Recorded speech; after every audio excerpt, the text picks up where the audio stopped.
Olá, boa tarde a todos e todas. Muito bom estar aqui de novo com vocês. Espero que estejam bem e que estejam conseguindo se dedicar aos estudos aí nessas semanas. Eu sou a professora Débora e a gente vai falar um pouquinho hoje sobre o conteúdo que vocês viram aí nas 2 semanas na aula de Sociologia. A saber, 2 sociólogos extremamente importantes, né? Primeiro o senhor Émile Durkheim e em seguida o nosso Max Weber, né? Os conhecidos, assim encerramos aqueles que chamamos de os 3 porquinhos da sociologia, né? Que são conhecidos como os fundadores dessa ciência. A gente começa aqui, pessoal, com uma pergunta, com uma questão retirada do Enem de 2016, relativamente recente, né? Essa pergunta aqui, ela trata especificamente do pensamento do Émile Durkheim. Então, vamos ver aqui. A sociologia ainda não ultrapassou a era das construções e das sínteses filosóficas. Em vez de assumir a tarefa de lançar luz sobre uma parcela restrita do campo social, ela prefere buscar as brilhantes generalidades em que todas as questões são levantadas, sem que nenhuma seja expressamente tratada. Não é com exames sumários e por meio de intuições rápidas que se pode chegar a descobrir as leis de uma realidade tão complexa. Sobretudo, generalizações, às vezes tão amplas e tão apressadas, não são suscetíveis de nenhum tipo de prova. Esse trecho foi tirado do livro O Suicídio, Estudo de Sociologia. Vocês viram lá na aula com o professor Pedro e com o professor Brian que O Suicídio é considerada a grande obra desse sociólogo, né? É ali no Suicídio que ele coloca a metodologia que ele tinha pensado sobre o fato social em um estudo de caso, né? Entender o que é o suicídio a partir do ponto de vista sociológico, né? A pergunta, pessoal: o texto expressa o esforço de Émile Durkheim em construir uma sociologia com base na... Ou seja, esse trecho vem mostrando um pouco do pensamento do Durkheim e a pergunta quer saber como que ele se dedica à construção da sociologia, o que ele pensa por sociologia, né? Vamos ver as alternativas, pessoal. Vinculação com a filosofia como saber unificado. Já falei para vocês nas 2 últimas vezes e falo de novo, é super importante que vocês identifiquem palavras-chave ou ideias-chave que ajudem vocês a pensar nos conceitos, né? Mas também na interpretação de texto, porque aqui, veja bem, quando ele diz a sociologia ainda não ultrapassou a era das construções e das sínteses filosóficas, ele está fazendo uma crítica a uma sociologia que não conseguiu se distanciar da filosofia justamente por não ter um método, né? Então aqui, vincular a filosofia com a sociologia para a constituição de um saber unificado não faz sentido, porque justamente o Durkheim está querendo um projeto de criação da sociologia como ciência própria, né? Como um campo da ciência. Então, essa alternativa não faz sentido, nem se a gente lembrar do que o Durkheim dizia, nem se a gente conseguir interpretar o texto. Na segunda, na alternativa B, a gente tem aqui, reunião de percepções intuitivas para demonstração. Veja bem, o que ele está dizendo aqui no texto é exatamente o contrário. Não é com exames sumários e por meio de intuições rápidas que se pode chegar a descobrir as leis de uma realidade tão complexa, né? A gente sabe que uma das grandes bandeiras, por dizer assim, do Durkheim era, de fato, desenvolver um método sociológico para análise da realidade social, né? Ou seja, o método, ele se distancia da intuição, né? O método permite com que a gente tenha um olhar científico, um olhar que não é intuitivo, tá? E aí a gente também exclui a alternativa C, né? Porque ela fala justamente sobre a formulação de hipóteses subjetivas sobre a vida social. O que o Durkheim quer é o contrário disso, é deixar de ser subjetivo, é deixar de ser intuitivo, é deixar de buscar generalidades, né? Ele quer algo restrito do campo social, ele quer uma ciência que seja capaz de lidar com essa realidade tão complexa que se apresenta, tá bom? Vamos dar uma olhadinha na alternativa E, que diz: incorporação de conhecimento alimentado pelo engajamento político. Vamos lá, o conhecimento alimentado pelo engajamento político, ele também não é científico, né? ele seria alimentado mais pela prática, mais pela experiência e menos pelo desenvolvimento de uma ciência de fato. Então, a gente tem como alternativa correta a alternativa D, que diz adesão aos padrões de investigação típicos das ciências naturais. E vamos lembrar só rapidinho por que o Durkheim faz isso, né? Ele define a sociedade como objeto de estudo. Para isso, se você tem um objeto, você precisa definir um método de estudo. Como estudar esse objeto, né? Ciência social não existia ainda, ou existia, mas como ele diz, ainda muito misturada com a filosofia.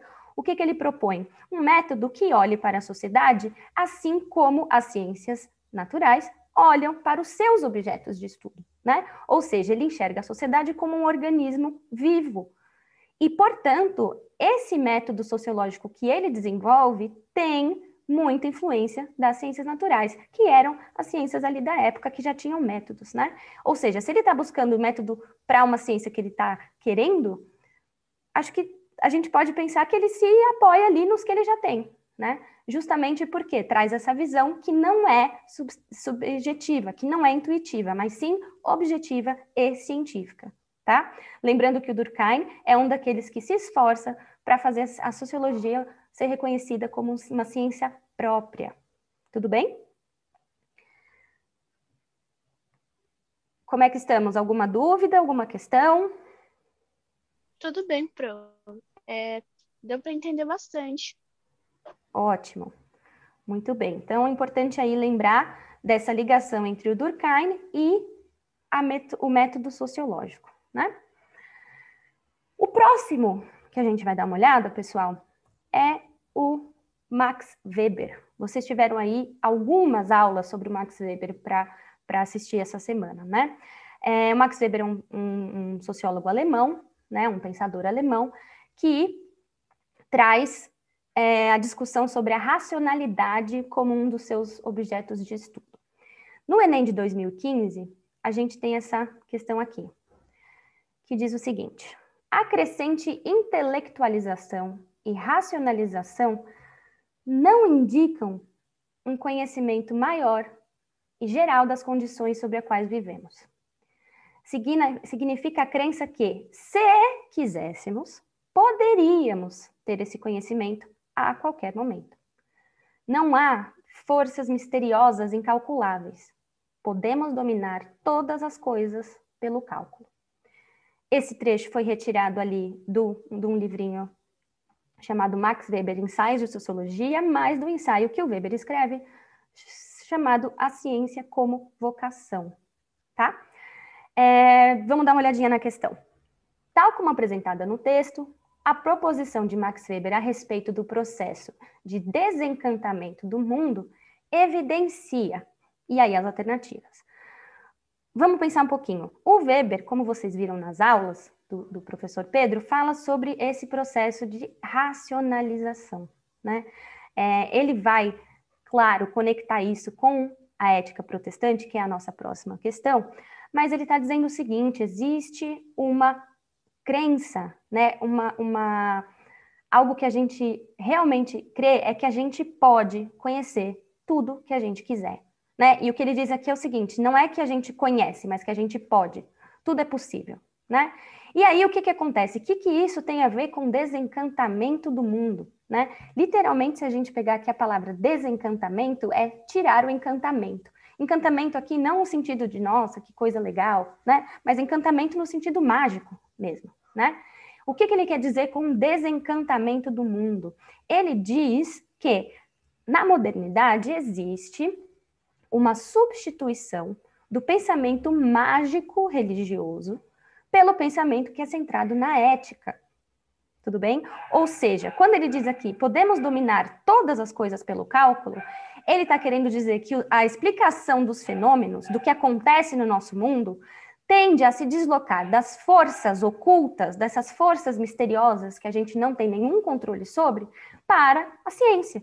Né? Para essa ideia de que a gente pode, através do cálculo, através do científico, através do racional, entender tudo o que se passa no mundo. Ou seja, a gente deixa de ter uma explicação mágico-religiosa para os fenômenos do mundo. Além disso, a gente deixa de ter o pensamento mágico como salvação, né? A gente vai ver na próxima questão, mas já adiantando, o sujeito ali, protestante, do qual o Weber diz, não acredita em salvação por mágica, né? A salvação, inclusive, ela é vista no cotidiano. Então, a mágica, ela é afastada do cotidiano, né? Isso é o que ele diz com o desencantamento do mundo. Aí vamos ver as alternativas. Progresso civilizatório como decorrência da expansão do industrialismo. Veja bem, não foi sobre isso que o Weber falou aqui nesse trecho, né?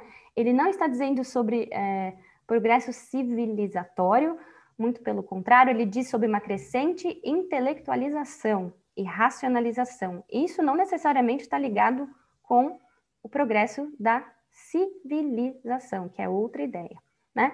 E aí, como decorrência da expansão do industrialismo, também não quer dizer assim, embora a gente sabe sim que a organização das indústrias, né, a organização da Revolução Industrial tem muito a ver com a racionalidade, né? Mas ele não está falando sobre isso aqui, né? Isso aqui não é mencionado, essas ideias de civilização e industrialização não estão aqui. Alternativa B, extinção do pensamento mítico como um desdobramento do capitalismo. Foco na palavra extinção. O que o Weber diz não é que a mágica para de existir, ela deixa de existir, mas que ela deixa de ser a explicação para tudo, né? De que ela é substituída pela lógica racional, de que a gente pode explicar tudo através de pensamento científico, através do que ele chama ali em cima de cálculo. Então, extinção não é o que ele diz, né? E como sempre, pessoal, cuidado com essas palavras que são muito absolutas, né? Elas tendem a confundir um pouco o nosso pensamento. Por exemplo, extinção, né? Alternativa C, emancipação como consequência do processo de racionalização da vida. Racionalização da vida ele está tratando aqui, mas emancipação, e você vai dizer como consequência do processo, não necessariamente isso tem um caráter emancipatório aqui, né? Justamente porque ele diz, não significa que a gente tem mais conhecimento, significa que a gente pode ter, né? Se a gente pensar que o conhecimento é emancipatório, ainda assim ele está dizendo, não, a gente não tem um conhecimento maior. Se a gente quiser, a gente pode ter, né? Então, a racionalização da vida, ela não é necessariamente, ela não leva necessariamente a uma emancipação, né? Se a gente for pensar aqui na emancipação como condição através do conhecimento. A gente tem a alternativa E, que diz o seguinte, fim do monoteísmo como condição para a consolidação da ciência. De novo, cuidado com essas palavras que tendem a generalizações, que tendem a ideias absolutas. O monoteísmo não acabou, mesmo porque o Weber também não está falando de monoteísmo, né? Ele está dizendo de outra coisa, que é justamente essa percepção de forças que a gente não explica pela razão, de forças ocultas, misteriosas, que acontecem, a magia no sentido de algo que a gente não controla, né? E outra, fim do monoteísmo como condição para a consolidação da ciência, se fosse assim, a gente não teria ciência até hoje, né? Porque o monoteísmo não acabou. Então, também não faz sentido. Isso nos leva para a alternativa D, afastamento de crenças tradicionais como uma característica da modernidade. Veja só, justamente o que eu falei para vocês no começo, né? A ideia do Weber sobre o desencantamento do mundo, ela faz parte desse processo da modernidade, né? Desse processo de desenvolvimento da modernidade, que também está ligado ao capitalismo, como a gente vai ver na próxima, ao espírito do capitalismo, como a gente vai ver na próxima questão. Mas a questão aqui é essa racionalização das práticas da vida, ela afasta a ideia de que forças ocultas, forças misteriosas podem agir, né? Ou seja, crença tradicional aqui é no sentido daquela crença que acredita que existem intervenções divinas, né? Que a mágica pode mudar alguma coisa no nosso cotidiano, né? Que a gente vai conseguir salvação através de alguma coisa que a gente não explica, né? O que o Weber está dizendo é que no processo de formação da modernidade, e isso foi afastado do cotidiano. E muito pelo contrário, né? O que foi colocado no cotidiano é justamente esse pensamento centrado na ética, que é o que a gente vai falar um pouco mais na próxima questão. Tudo bem, pessoal? Tudo bem, sim. Professora, referente ao pensamento mágico, ele seria um afastamento sobre um pensamento antigo, um pensamento que já é velho, como você deu exemplo, a religião, no caso, não é? Não é exatamente a religião, tá? Porque o pensamento religioso, ele não necessariamente é o que o Weber está dizendo aqui de pensamento mágico, tá? E também essa palavra velha, né? Vamos substituir ela pela tradicional. Porque vocês lembram lá que Durkheim separa, né? Ele faz uma separação entre a solidariedade orgânica e a mecânica, porque ele está justamente separando o mundo antes da modernidade e depois, né? A modernidade foi uma mudança muito, muito forte no mundo, né? Tanto não é à toa que a sociologia começa nesse momento, né? Que são essas pessoas olhando para todas essas mudanças que aconteceram e tentando pensar como que a gente chegou aqui, como que a gente sai, justamente isso, de um pensamento mágico no sentido seguinte, como é que eu explico que alguém caiu na rua? Ah, é porque essa pessoa foi amaldiçoada e, portanto, ela está caindo. Isso seria exemplo de um pensamento mágico, que não necessariamente é religioso, tá? Como que isso vai ser explicado a partir de então? Por que a pessoa caiu? Porque existe uma coisa chamada lei da gravidade, certo? Essa lei da gravidade é uma força que tende a atrair os objetos para o centro da Terra. Ou seja, tudo pode cair, né? Deu para entender a diferença? Deu sim, professora, obrigada. Então tá bom. Mas cuidado, né, para não confundir aqui com o pensamento religioso, porque a religião, ela continua, né? Ela não desaparece, muito pelo contrário. O que o Weber vai dizer na próxima, que a gente vai falar sobre na próxima questão, é como a religião, na verdade, teve um papel importantíssimo no desenvolvimento do mundo como a gente conhece hoje, né? O que a gente não vê mais é essa ligação, mas hoje as nossas crenças, a base da nossa vida está ancorada, segundo Weber, numa religião. Tudo bem? Tudo bem, sim. Ótimo. Alguma outra pergunta, pessoal, aqui? Não. Então vamos para a nossa próxima questão, que é fresquinha. Enem de 2020. Tudo bem? No protestantismo ascético, temos não apenas a clara noção da primazia da ética sobre o mundo, mas também a mitigação dos efeitos da dupla moral judaica. Uma moral interna para os irmãos de crença e outra externa para os fiéis. O desafio aqui é o da ética, que quer deixar de ser um ideal eventual e ocasional, que exige dos virtuosos religiosos quase sempre uma fuga do mundo, como na prática monástica cristã medieval, para tornar-se efetivamente uma lei prática e cotidiana dentro do mundo. Esse trecho foi retirado de um artigo escrito pelo nosso sociólogo aqui lá de Natal, Gessé de Souza, A Ética Protestante e a Ideologia do Atraso Brasileiro. Retomando o pensamento de Max Weber, o texto apresenta a tensão entre positividade ético-religiosa e esferas mundanas de ação. Nessa perspectiva, a ética protestante é compreendida como?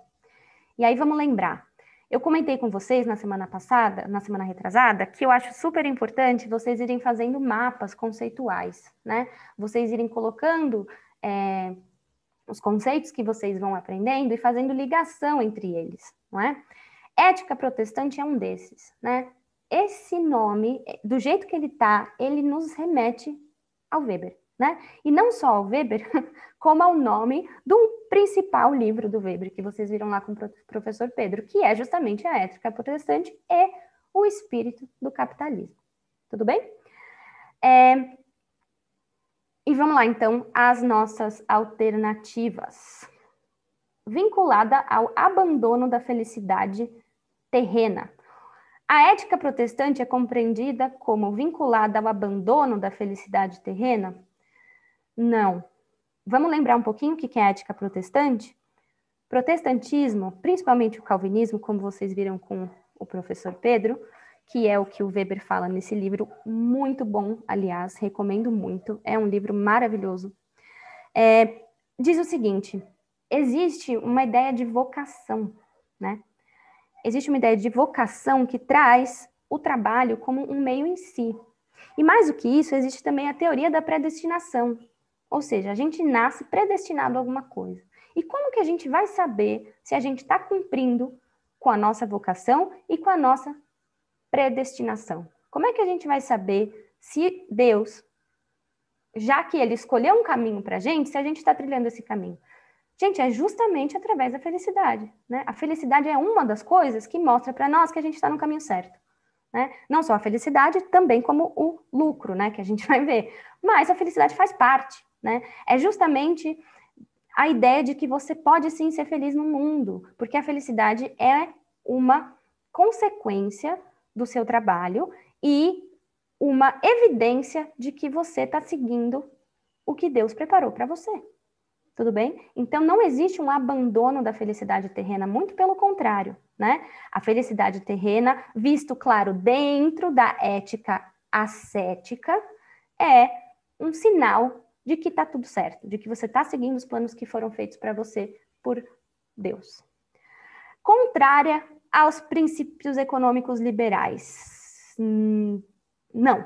Por quê? Porque a gente viu que justamente por ver o trabalho como um fim em si mesmo, a ética protestante faz com que essa ascese, que vamos lembrar, ascese é o quê? É um controle extremamente disciplinado do espírito e do corpo. Ou seja, para a pessoa que vive de maneira extremamente disciplinada, né? Essa ascese protestante, ela passa a fazer parte da organização da vida cotidiana.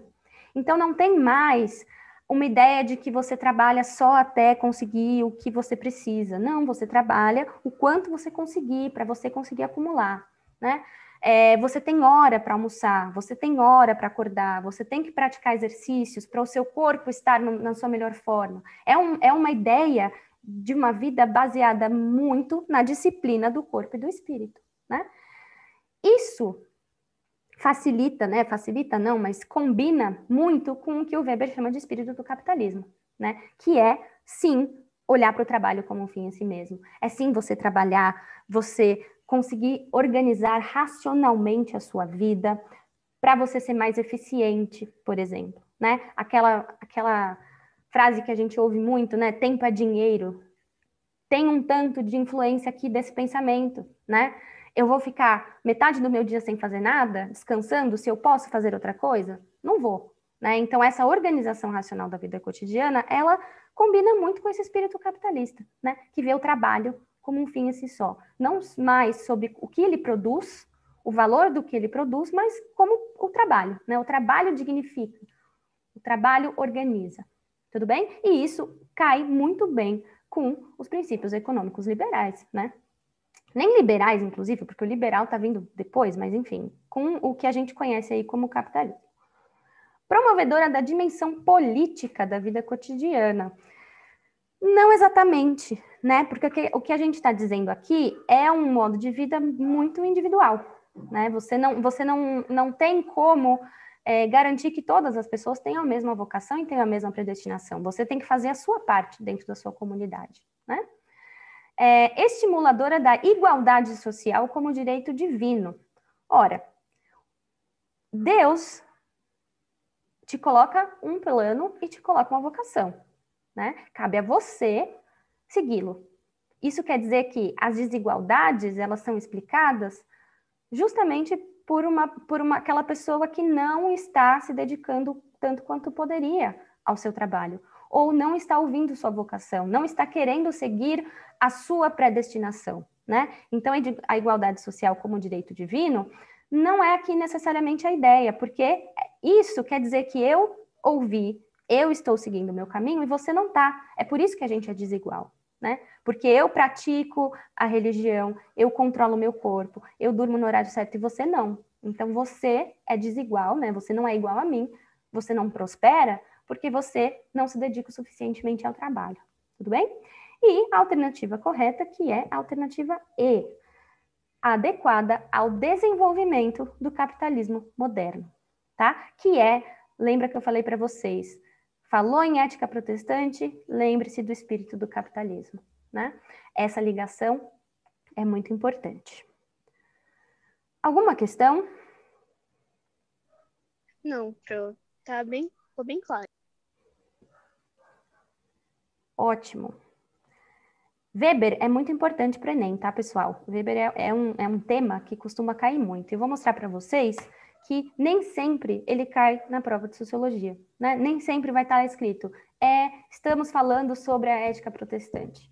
E aqui eu trouxe uma questão para vocês, que é do Enem de 2009. Vamos dar uma olhadinha. Essa eu vou ter que ser um pouquinho mais rápida, porque a gente está quase sem tempo, tá? Mas vamos lá. Na democracia estadunidense, os cidadãos são incluídos na sociedade pelo exercício pleno dos direitos políticos e também pela ideia geral de direito de propriedade. Compete ao governo garantir que esse direito não seja violado. Como consequência, mesmo aqueles que possuem uma pequena propriedade sentem-se cidadãos de pleno direito. E a questão: na tradição política dos Estados Unidos, uma forma de incluir socialmente os cidadãos se você olha para essa questão, definitivamente Weber não é a primeira coisa que vai vir na tua cabeça, né? Se você pegar aqui os conceitos democracia, estadunidense, direitos políticos, propriedade, dificilmente você vai conectar isso com qualquer coisa que o Weber falou, porque isso sugere uma coisa muito mais ligada à política, né? A questão é o seguinte, pessoal, o legal aqui das provas, né, de humanas e também, acredito que de ciências naturais, é vocês entenderem como as coisas estão conectadas. E a conexão disso aqui com Weber, qual que é?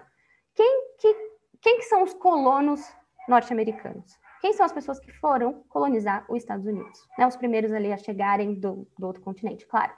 São pessoas extremamente influenciadas pelo protestantismo puritano, que tem uma origem calvinista. Ou seja, são pessoas que são influenciadas pelo aquele jeito de viver que o Weber nos descreveu. São pessoas que acreditam na predestinação, que acreditam na vocação, no trabalho como fim em si mesmo, que acreditam na ascese no cotidiano. Tá? Essas pessoas são extremamente influenciadas por esse pensamento. Não todos, claro, né? Mas muitos são. O que acontece? A independência dos Estados Unidos, que acontece em 1776 e que estabelece, então, as condições ali do que vai ser os Estados Unidos como nação, ela diz o seguinte, ela é muito influenciada pelo iluminismo de John Locke, tá?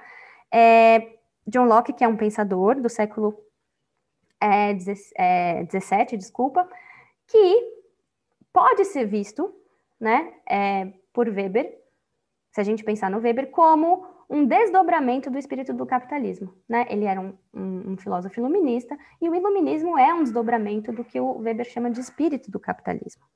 Tudo bem? E, só uma curiosidade aqui para vocês, na Declaração de Independência dos Estados Unidos, a gente encontra a seguinte frase: todos os homens são criados iguais, dotados pelo Criador de certos direitos inalienáveis, que entre esses estão a vida, a liberdade e a procura da felicidade. Isso faz parte da Declaração de Independência dos Estados Unidos. Portanto, aqui quando fala na tradição política dos Estados Unidos, é tudo isso que a gente está pondo em jogo aqui, né? E aí vamos dar uma olhadinha nas alternativas, rapidamente. Alternativa A: uma forma de incluir socialmente cidadãos é submeter o indivíduo à proteção do governo. Nada que submeta o indivíduo é muito bem visto aqui, né? A gente viu que tem aqui uma questão do direito dado pelo Criador, né? E isso tem que ser simplesmente garantir que o direito não seja violado, né? É isso o papel do governo. Tudo bem? Hierarquizar os indivíduos segundo suas posses. Também não temos aqui essa ideia de hierarquia social, né? Muito pelo contrário. É a ideia de que todos possam ter as condições para se desenvolver. Estimular a formação de propriedades comunais. Justamente o contrário, né? A propriedade aqui, ela é privada, ela não é comum. Defender, alternativa E, defender a obrigação de que todos os indivíduos tenham propriedades. Ter propriedade é um direito, não uma obrigação. E por que que não é uma obrigação? Vamos lembrar, você prospera se você segue o que Deus preparou para você, se você segue a sua vocação e se você trabalha nela. Ou seja, a alternativa certa aqui, vincular democracia e possibilidades econômicas individuais. O sujeito prospera quando ele faz o que ele precisa fazer, certo? Quando ele conduz uma vida ascética, uma vida controlada, quando ele está no caminho que foi escolhido por ele. Tudo bem? E isso, pessoal, como eu disse agora há pouco, é a razão, né? É uma das grandes ideias que faz parte da nossa vida, né? Ainda está presente, mesmo que a gente não faça mais essa conexão tão óbvia entre a religião e a nossa vida. Tudo bem? Alguma questão? Eu sei que a gente já passou o tempo, desculpa por isso, mas alguma questão, alguma observação? Não, professora, foi bem esclarecedor. Ótimo, Rayane, muito obrigada. E é isso, pessoal. Desculpa aí tomar esses 2 minutinhos do tempo de vocês. Vou deixar esses slides lá disponível no material, caso vocês queiram olhar. Sigam com os estudos, sigam seguros e nos vemos daqui a 2 semanas. Tchau, tchau. Muito obrigada.